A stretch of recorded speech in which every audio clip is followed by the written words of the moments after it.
क्योंकि सब लोग के भैया बोलेंगे तो फिर स्टेज पर किन से मजाक करेंगे। मैं किन के लिए कहना है कि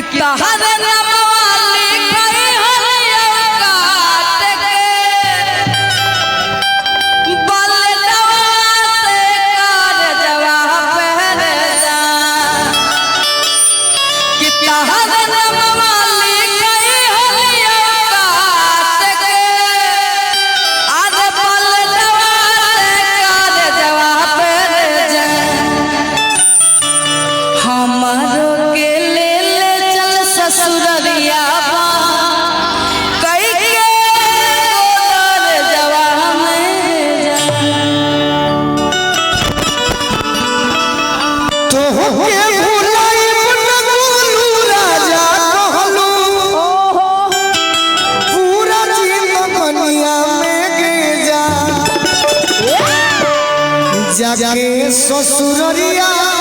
फोनवा करी है नंबर अरे लिखल ओढ़निया में मैं किन के लिए कहना चाहेंगे जे कहा तू ना निभा पैला मंजिल से पहले जुदा भइला जे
तरह ताली बजा दीजिए।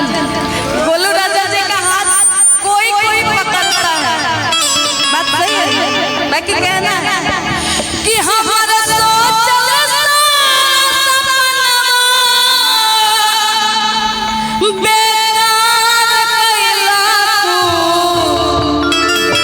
दिल तो रह के रहे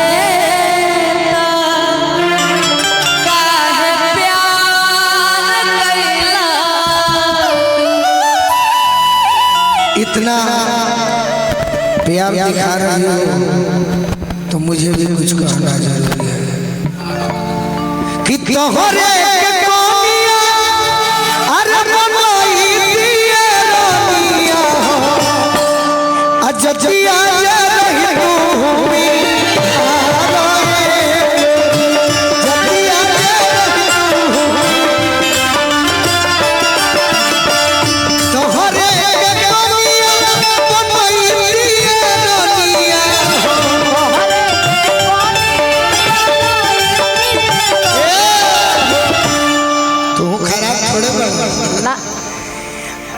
जजिया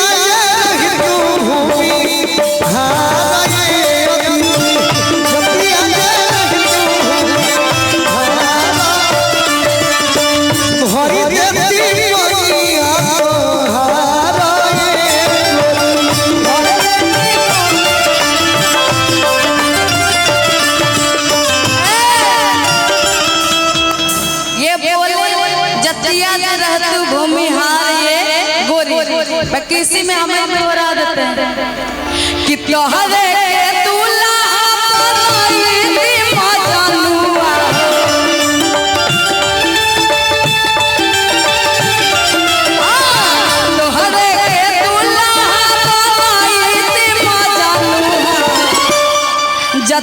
जे रहता याद अरे जतिया जे रहता मारे जतिया जे रहता मारे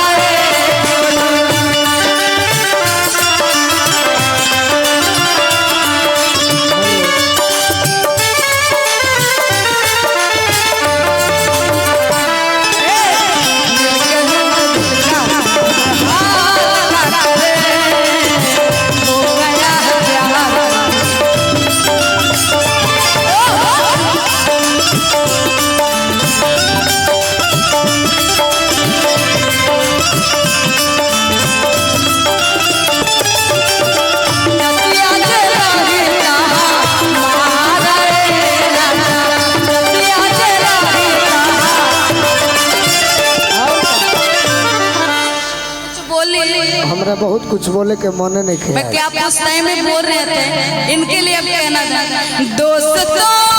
इस जमाने को क्या हो गया